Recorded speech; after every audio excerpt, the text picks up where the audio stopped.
Quality study अकॅडमीच्या YouTube चॅनलवर तुमच्या सर्वांचं स्वागत आहे. विद्यार्थी मित्रांनो, आज आपण 21 डिसेंबरचे करंट अफेअरचे प्रश्न पाहूया. हे प्रश्न MCQ स्वरूपात असतील. आपण आपल्या चॅनलवर एक नवीन सिरीज लॉन्च केलेली आहे, चालू घडामोडीचे प्रश्नाचे सिरीज. ही प्रश्नाची सिरीज UPSC, MPSC व इतर सर्व परीक्षांसाठी अत्यंत उपयोगाची सिरीज आहे. या सिरीजसोबत आपण एक्झाम पॉईंट ऑफने एक महत्त्वाचा टॉपिक पण पाहतो. तर आजचा आपला महत्त्वाचा टॉपिक आहे पंतप्रधान नरेंद्र मोदी यांना मिळालेले 29 जागतिक सन्मान. याबद्दल आपण संपूर्ण माहिती पाहणार आहोत. तर जे विद्यार्थी आपल्या चॅनलवर नवीन असतील त्यांनी क्वालिटी स्टडी अकॅडमीच्या यूट्यूब चॅनलला सबस्क्राईब करून ठेवा. असेच महत्त्वाचे व्हिडिओ आणि अपडेटकरिता क्वालिटी स्टडी अकॅडमीच्या चॅनलला सबस्क्राईब करायला विसरू नका. चला आता आपण आपल्या चालू घडामोडीच्या प्रश्न पाहूया. तर पहिला प्रश्न, भारतातील पहिलं वन विद्यापीठ कोठे स्थापन करण्यात येत आहे? तर या प्रश्नाचं उत्तर राहणार आहे आपला ऑप्शन क्रमांक 3, गोरखपूर, उत्तर प्रदेश येथे भारताचे पहिलं वन विद्यापीठ स्थापन करण्यात येत आहे. त्यानंतर पुढला प्रश्न, आशियातील सर्वात मोठे ग्लोबल कॉम्पॅबिलिटी सेंटर कोठे स्थापन केले जाणार आहे? तर या प्रश्नाचं उत्तर राहणार आहे ऑप्शन क्रमांक 2, मुंबई इथे आशियाचं सर्वात मोठं सेंटर उभारलं जाणार आहे. त्यानंतर पुढला प्रश्न, वाळाच्या ताज्या अहवालानुसार 2024मध्ये डोपिंग प्रकरणामध्ये जगात कोणता देश सलग तिसऱ्यांदा पहिल्या क्रमांकावर आहे? तर या प्रश्नाचं उत्तर राहणार आहे आपला ऑप्शन क्रमांक 1, भारत सलग तिसऱ्यांदा वाडाच्या डोपिंग प्रकरणामध्ये पहिल्या क्रमांकावर आहे. तर आता आपण वाडाबद्दल माहिती पाहूया. वाडाचा फुल फॉर्म आहे वर्ल्ड अँटी डोपिंग एजन्सी. स्थापना केव्हा झाली? 10 नोव्हेंबर 1999 रोजी झाली. मुख्यालय कुठे आहे? तर मॉन्ट्रियल, कॅनडा येथे मुख्यालय आहे. उद्देश काय आहे वाडाचा? खेळाडूंना सक्षमता वाढवण्यासाठी बेकायदेशीर औषधीचा वापर करू नये आणि खेळातील पारदर्शिता टिकून राहावी यासाठी नियम बनवणे व त्यांची अंमलबजावणी करणे. तर हे वाडाबद्दल माहिती आहे, एक्झाम पॉईंट ऑफनं महत्त्वाची आहे. आता आपण पाहू पुढला प्रश्न, NCAER चे महासंचालक म्हणून 5 जानेवारी 2026 पासून कोणाची नियुक्ती करण्यात आली आहे? तर या प्रश्नाचं उत्तर राहणार आहे आपला ऑप्शन क्रमांक 3, सुरेश गोयल यांची नियुक्ती करण्यात आलेली आहे. आता आपण पाहू पुढला प्रश्न, दरवर्षी आंतरराष्ट्रीय स्थलांतरण दिन, त्याला आपण इंटरनॅशनल मायग्रंट डे असं म्हणतो, तो कधी साजरा केला जातो? तर या प्रश्नाचं उत्तर राहणार आहे आपला ऑप्शन क्रमांक 3, 18 डिसेंबर रोजी साजरा केला जातो. आता पुढला प्रश्न, 2026च्या फिफा फुटबॉल विश्वचषक कोणत्या देशामध्ये आयोजित केला जाणार आहे? तर या प्रश्नाचं उत्तर राहणार आहे आपला ऑप्शन क्रमांक 3, अमेरिका, कॅनडा आणि मेक्सिकोमध्ये 2026चा फिफा वर्ल्ड कप आयोजित केला जाणार आहे. आता विद्यार्थी मित्रांनो, आपण फिफाबद्दल माहिती पाहूया.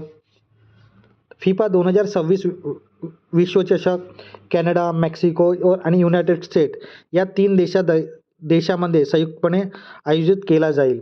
ही स्पर्धा 11 जून 2026 रोजी सुरू होईल आणि अंतिम सामना 19 जुलै 2026 रोजी खेळला जाईल.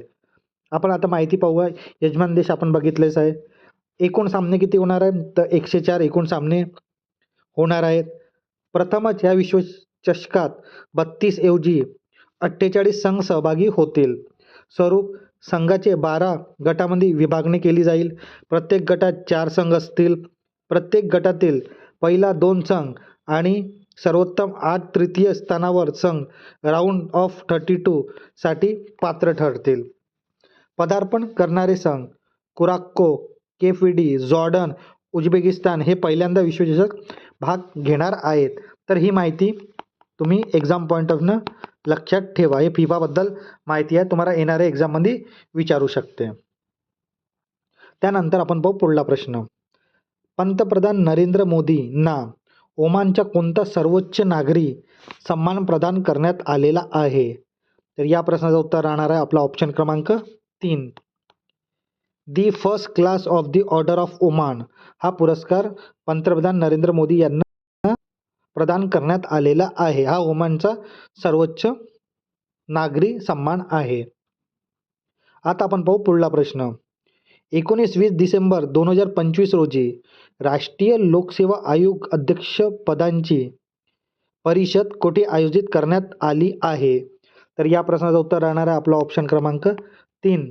हैदराबाद इथे आयोजित करण्यात आलेली आहे. आता आपण पाहू पुढला प्रश्न. 2025च्या ब्रिक्स अध्यक्षपदासाठी कोणाची निवड करण्यात आलेली आहे? तर या प्रश्नाचं उत्तर राहणार आहे आपलं ऑप्शन क्रमांक 1. भारताची अध्यक्षपदासाठी निवड करण्यात आलेली आहे. आता त्यानंतर पाहू आपण पुढला प्रश्न.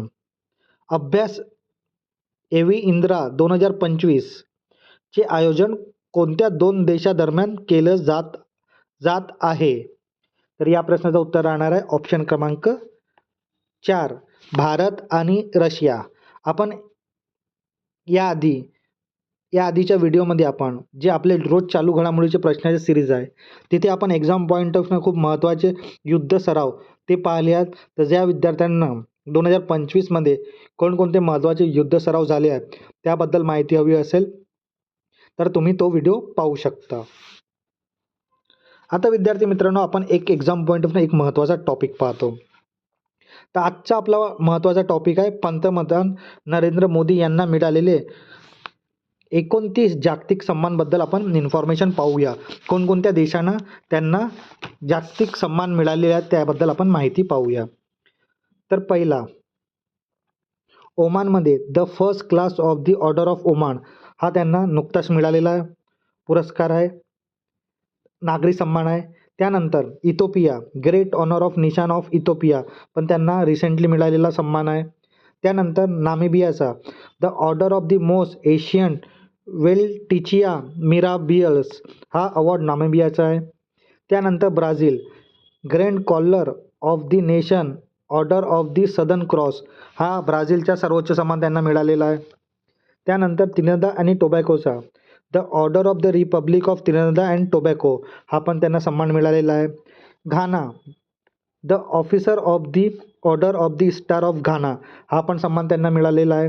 Cyprus the grand cross of the order of Makarios 3 हा सायप्रसचा सन्मान त्यांना मिळालेला आहे.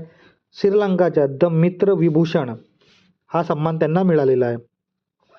त्यानंतर मॉरिशसचा the grand commander of the order of the star and key of the Indian Ocean हा सन्मान मॉरिशसचा आहे. Kuwait the order of Mubarak al Kabir हा सन्मान कुवेतचा त्यांना मिळालेला आहे. गियाना द ऑर्डर ऑफ एक्सिलन्स हा पण सन्मान त्यांना मिळालेला आहे. बार्बाडोसच्या द ऑर्डर ऑफ फ्रीडम हा सन्मान पण त्यांना मिळालेला आहे. नायजेरियाच्या the grand commander of the order.